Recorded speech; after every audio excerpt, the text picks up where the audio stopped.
Hello and welcome to McKinsey Live. I'm Lucia Rahilly, McKinsey's editorial director, and your host for today's special event, our key takeaways from the 2026 meeting of the World Economic Forum in Davos, Switzerland. Lots going on last week in Davos, and of course, considerable media coverage given the world leaders on stage. For many in attendance, it may have been hard to escape the sense that some long-running global debates are reaching more consequential junctures. Leaders spoke candidly about the implications of today's more fragmented geopolitical environment, with some noting that uncertainty and volatility are at this point dynamics that organizations need to build around versus treating as passing or temporary disruptions. At the same time, AI, not surprisingly, dominated conversations large and small. As one global CEO put it on stage, the question is no longer whether or why to adopt AI, but rather how businesses can translate AI into meaningful growth and productivity gains without losing trust along the way. So before we get rolling, just a quick reminder of what McKinsey Live is all about, and that's giving all of you in our audience the opportunity to engage with our latest research and with the leaders who shape our thinking. So as always, please use the Q&A functionality if you do have questions. We've got a big audience, but we will try to take at least a selection of them toward the end of our discussion. Joining us today to talk about what mattered most at last week's meeting on the mountaintop are McKinsey leaders Becca Coggins and Shelley Stewart III, both of whom were on the ground in Davos. Shelley is a senior partner in New York, and he leads McKinsey's global reputation and engagement function. He also oversees McKinsey's 3 research institutes, including the McKinsey Global Institute, the McKinsey Health Institute, and the McKinsey Institute for Economic Mobility, which he founded. Shelley was also on topic, previously recognized as a young global leader by the World Economic Forum. And Becca is a senior partner based in Chicago. She leads McKinsey's global client capabilities. Big role. What that means, practically speaking, is that Becca oversees the full complement of our functional capabilities, including tech and AI, strategy and corporate finance, marketing, operations, people and organizational impact, a whole lot to help clients deliver the full range of the firm's expertise into lasting impact. So Becca, Shelley, welcome to McKinsey Live, and thanks for being together with us, especially at such a busy time. Thank you, Lucia. It's good to be on with you as always. Thanks, Lucia. Great to have both of you here. So this year's Davos was the biggest yet, largest gathering in the 55-year history of the event. Tons of buzz, obviously, on geopolitics. So let's start there. Rising tensions between world powers were on display, obviously, with leaders highlighting risks to global stability, to traditional alliances, to economic cooperation, and so forth. In parallel, developments like the renewed emphasis on transatlantic ties illustrated not just volatility, but also delicate diplomacy underway. Shelley, let's start with you. We all read the media coverage of Davos, obviously, but what was the discussion with CEOs actually like on the ground? And what, if anything, do you see leaders doing to contend with this uncertain geopolitical reality we all inhabit at this juncture? Yeah, absolutely, Lucia. When you said it, geopolitics was certainly the start of every discussion that I was in.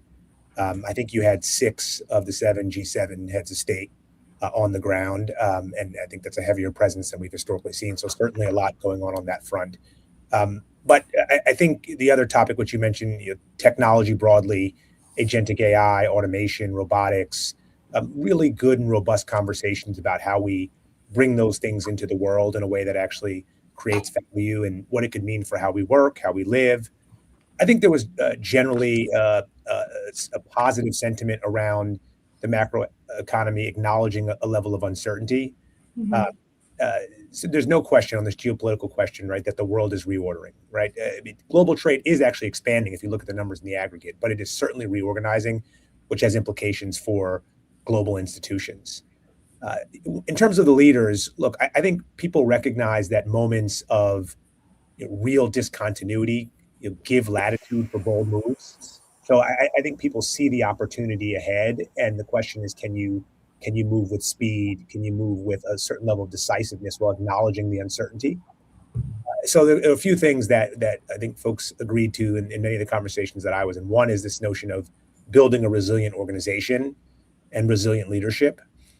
This balanced optimism, so trying to be realistic about the challenges and uncertainty, but also being optimistic, and really, frankly, focusing on the things that are in your control as sort of the guideposts for the year ahead. On this point around geopolitics and resilience, look, there are new trade corridors opening up, and folks are figuring out ways to take risks, adapt quickly, and just try to stay steady in a world that's a bit uncertain. And we talked a lot about diversification, optionality, structural flexibility in your supply chain. And look, there's an acknowledgement that as you think about resilience and you think about building redundancy into your business model, it could raise costs in the near term, but it ultimately protects the organization from more prolonged disruption as the world continues to reorient and change. So those are a few of the things that I picked up. Super interesting. Okay, thanks, Shelley. Now let's turn to AI, the other big theme this year, as Shelley just said, with a lot of tech leaders in attendance. Becca, what were your key takeaways from the discussion around AI and what's next? I'm having a little bit of a technical issue, Lucia, but I think I got the gist of the question, so thank you. I think it would be hard to overstate the prevalence of AI in the Davos ethos and conversations this year. If we actually start by rewinding January 2023, about 2 months after ChatGPT launched, AI had certainly captured the imagination of the Davos delegations, but it was much more speculative. What could this mean for our companies? What could this mean for society? I think if you look now, sort of fast forward back to the present 3 years, and you see a very different reality. You start to see that sort of more speculative or imaginative conversation transition to something that feels much more like real conviction about a technology that will be as transformational and ubiquitous as electricity, I think was the analog that we heard several leaders using. And yet, I think a lot of the executives that we spent time with really felt like they are left to navigate a bit of a gap between the promise of that technology, what it might deliver. Our own estimates are 3 trillion by 2030 and sort of incremental impact. And what they see is sort of the empirical record or what they can see in their P&Ls, which remains pretty scarce. And so I think feeling like they are left to navigate a bit of the tension between fear of being left behind or getting, not out of the gates fast enough, and real ROI concerns. And so I think the shape of the conversations around AI in Davos this year was really about how do we make 2026 the year that we can narrow at least, but close that gap. Satya Nadella, I think, was quite impassioned in his urging CEOs to think about 2026 as the year that we pivot from pilots to sort of impact at scale. And I think, what does that actually look like for different companies or leaders? Again, probably a fool's errand to synthesize thousands of conversations, but, I think 3 themes that really stood out to us in this sort of vein of navigating this AI transition. I think the first was a conviction that impact really requires redesigning work, and that the days of, call it solo player tool support, need to transition to much more end-to-end reconfiguration of how work gets done. That is a real collaboration between humans and agents, and probably sort of multiplayer even orchestration, if you will. I think the second theme that really I found quite inspiring and really stood out to a lot of folks is that growth is a big unlock. And that, yes, AI will still be helpful in terms of productivity. But if you look at the AI leaders and you listen to what they're saying, yes, productivity, but let's put those gains then into unlocking a real AI-driven growth agenda. And you see those are the ones that are actually unlocking meaningful impact. And some of the examples there, I think, got folks excited because you were also seeing the technology push from, call it basic knowledge work, into true scientific innovation, right? How do you think about R&D in pharma or materials? How do you think about predictive or personalized healthcare? And so I think those both create growth, but also pivot the role of AI in the conversation quite dramatically.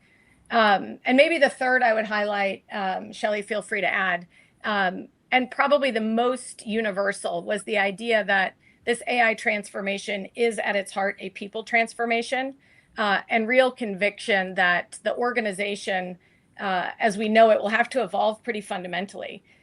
Sarah Fryer from OpenAI had a great provocation to a group to say every leader should understand their org chart that's inclusive of both humans and agents and have really plans to nurture and develop both. You heard a lot of conversations around the role of the manager. How do we actually redefine what that is when the legacy is it's defined by span of control over people, complexity of portfolio, et cetera. And I think in this people transformation theme was also a recognition that trust and capability might really be the limiting factors. Thank you, Becca. Okay, follow on that. As you're describing, a big part of the discussion here continues to involve parsing what humans can do versus what agents or LLMs can do. In that context, what skills do you think are most in demand for humans now? And are there any skills that leaders— I think you're asking what skills are most in demand? Overlooking. Yeah. What skills? Yeah, exactly. Great question.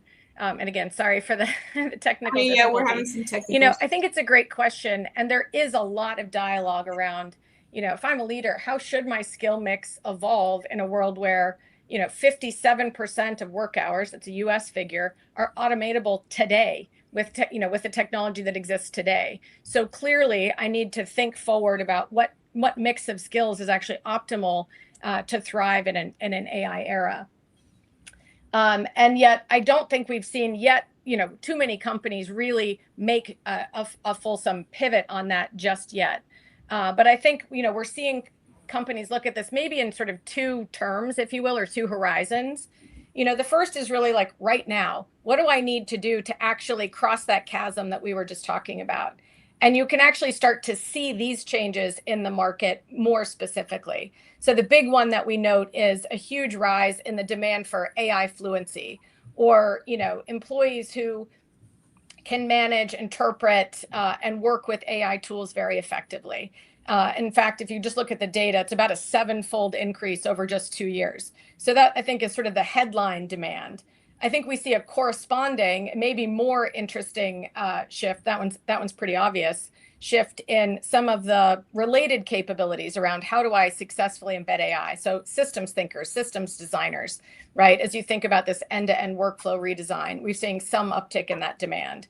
And I think we're starting to see the early stages of moving from folks looking for defining a skill set around analysis to much more prizing sort of sense making, right? How do I actually, check the results? How do I understand or interpret, potentially conflicting or not entirely parallel signals, et cetera? So I think that's a shift that we're seeing very much right now as folks are trying to get to that sort of, impact from AI now.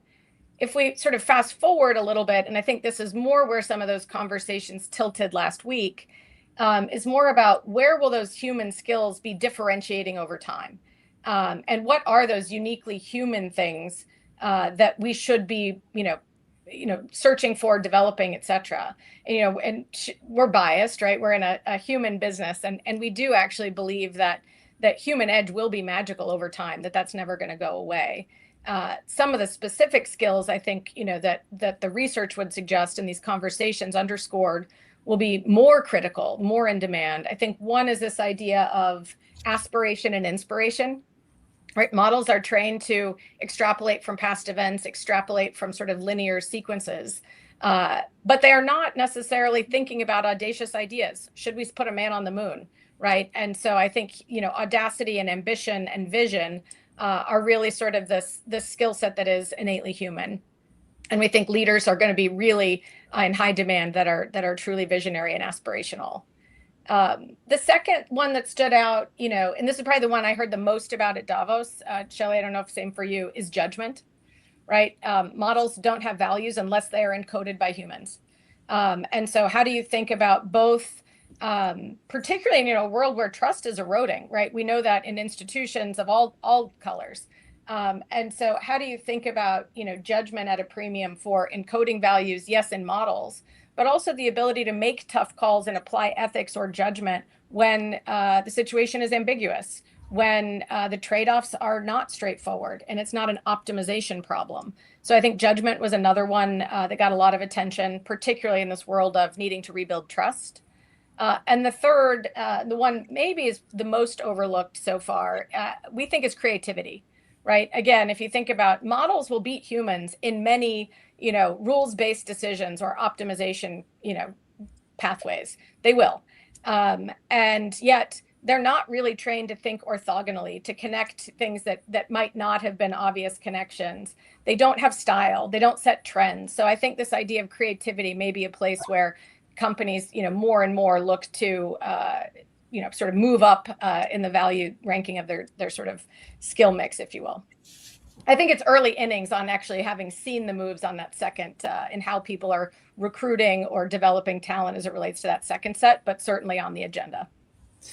Thank you, Becca. Okay, these are great points. Shelley, Becca talked about audacity, ambition, vision, judgment. That's a nice segue to the topic of leadership generally within what may have felt like a relentlessly tough operating environment for several years now. How has the role of the leader changed generally during this time? Yeah, look, leading any large organization has always been a really difficult task, right? But I think as we look at the data on this, we actually have been tracking the number of issues that a CEO and their top team need to manage at a given time. And about 10 years ago, that number was around 4 or 5 issues. Today, that number is closer to 10, right? So that just the sheer number of issues that you have to be up to speed on, have a perspective on, has doubled. And so, what does that mean? I mean, it means that there's some real attributes that are surfacing as differentiators, right? This idea of resilience.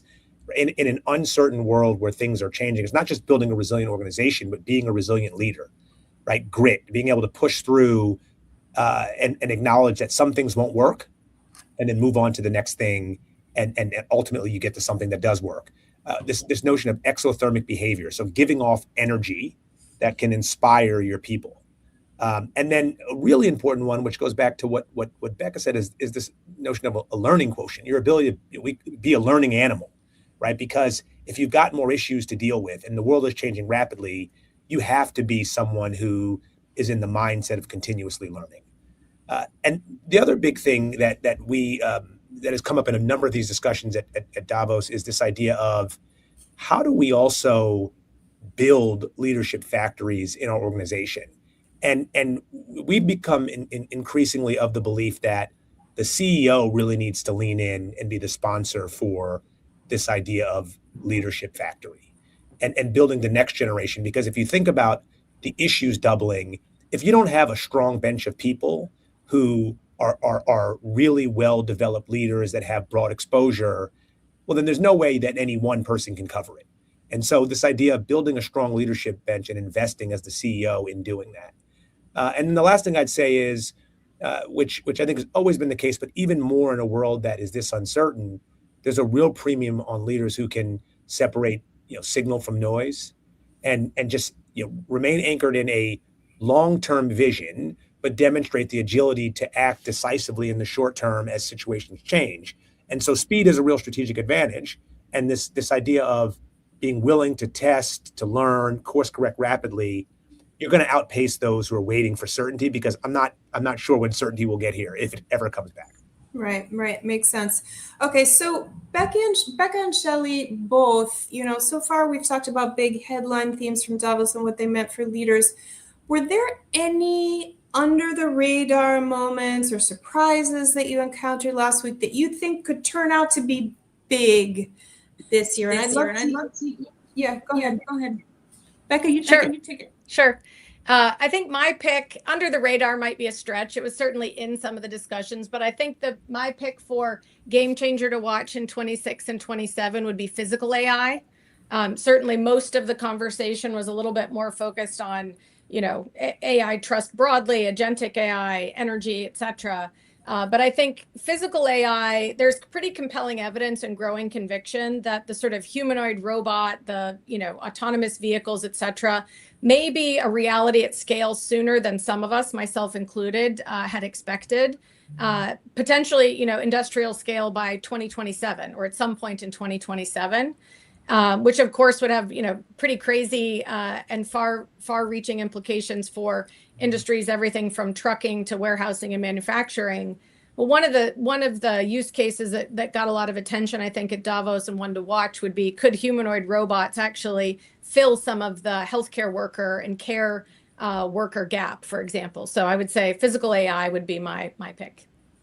Super cool. So Shelley, what about you? Absolutely.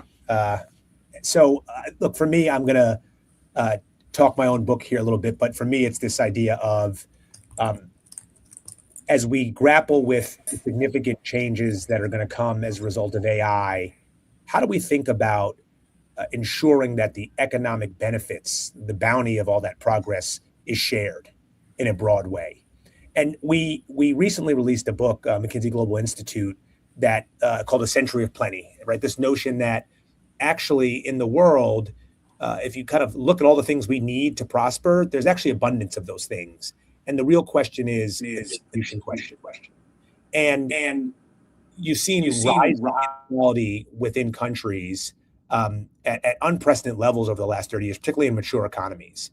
And AI has the opportunity to either accelerate that inequality, or if we take a holistic frame and thoughtful about it, we can actually make everyone benefits. And this was a topic that Larry Fink actually opened up the forum with. And so I thought that was actually a really important topic of conversation.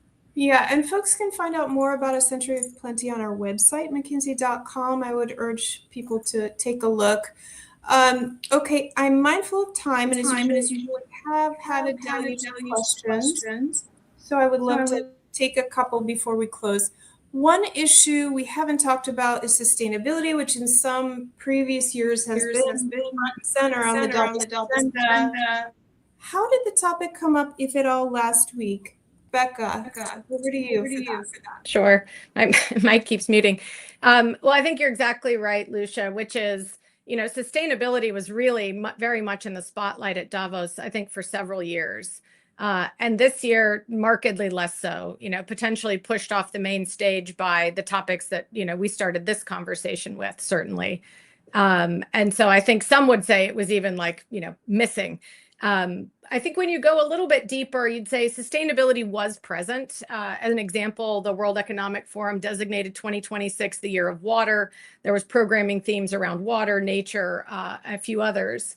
But the tone of the conversations was very specific, or had transformed a little bit. So from, let's call it, a unifying global mandate around climate, to, I would call it, a more grounded conversation with real discussions around trade-offs between sustainability and reaching those goals, whether it was competitiveness, affordability, energy, security, et cetera. So I think still in the dialogue, but less so, and in a more sort of balanced conversations, or more grounded conversations. It was enough different in the agenda that we actually went and asked a bunch of the CEOs we were speaking with, does this reflect your own agenda, right? Have you also dropped sustainability on your own agenda? And what we heard was actually quite interesting, which was, I'd call it 2/3 of the folks we spoke with, very scientific, said, actually, we're doing as much, or we're doing more. But two things are different. One, we're talking about it a lot less. And two, we are framing less in sort of this sort of headline global unifying mandate, and much more balanced around smart business. So I'd say that's a, maybe the view of how sustainability transitioned sort of off the main stage, but is still in the conversation. Interesting. Okay. Question on European competitiveness. I'm hearing an echo. I don't know if you are as well. At Davos, French President Macron framed Europe's competitiveness as urgent, right, amid the rising instability. He made the case for decisive action to protect economic interests. Shelley, any reflections on how leaders might deliver on strengthening competitiveness in Europe? Yeah. Look, this was certainly a topic, given the broader geopolitical context at that we're living through, and that was certainly top of mind at Davos. And I think there was a few pieces to the conversation. I think there was broad acknowledgement that this is the moment, right? This is really the moment to live into this for Europe, that the private sector will need to play a very significant role. And there were probably four things that came out. I think one was this idea of building a vibrant defense industry and industrial base. That was a huge topic of discussion at Davos. I think the second is back to the point on AI, making sure Europe doesn't fall behind on or further behind on the AI infrastructure and technology play, and really what are the investments there and how do we foster a dynamic environment around technology and AI. I think the third is deregulation and simplifying structure. That was a huge topic of discussion, in particular, simplifying and making it easier to do business. And then the fourth is the obvious one, which is rethinking through alliances and partnerships and trade corridors. And so I think there was definitely acknowledgement that this is the moment. And I think there's a level of, again, realistic optimism, but we'll see. Interesting. Okay, one more. I'm going to squeeze in, distilling a few high-level questions on leadership and meeting the current AI moment. Becca, as AI upends what we do and how we do it, all of us, what should leaders in particular be doing to thrive in this age of AI? Yeah, certainly a hot topic at Davos, and I think, everywhere these days. And I think between Shelley and I, we've hit on some of the pieces that we think will be critical, call it resilience, adaptability. So I'll just underscore maybe two additional things we haven't touched on as much. One, I think, is the role of empathy in thriving in the age of AI. And again, we get very excited about the promise of this technology. But at the same time, a third of the people that we work with worry that it's going to affect their job. And so I think the leaders who can really frame reality, yes, work will change, but provide hope, sort of paraphrasing Ken Frazier, are those that can actually help employees navigate that and reduce the change fatigue and reduce the fear of obsolescence that is like very real thing in organizations right now. So I think always a good time for empathy, but I think empathetic leaders will really lead us in this, AI transformation. And then I would just go back to Shelley's point on optimism. Larry Fink closed the conference by channeling a quote from his interview with Elon Musk, which was, it's better to be an optimist and wrong than a pessimist and right. And so I think, in particularly in this fractured or reordering and more volatile world, I think optimism will go a long way. Okay, that's a perfect close. That brings us to time. Fantastic discussion, Becca and Shelley. Thanks again for making the time to join us today. Thank you.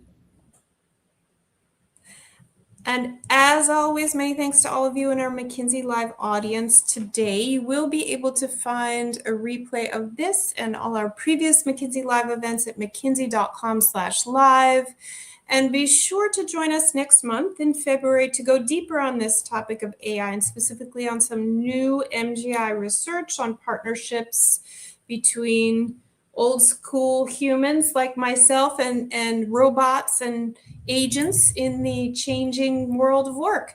That will be on Thursday, February 26th, and you can register by scanning the QR code on your screen. See you there. Have a great day or evening, and be well.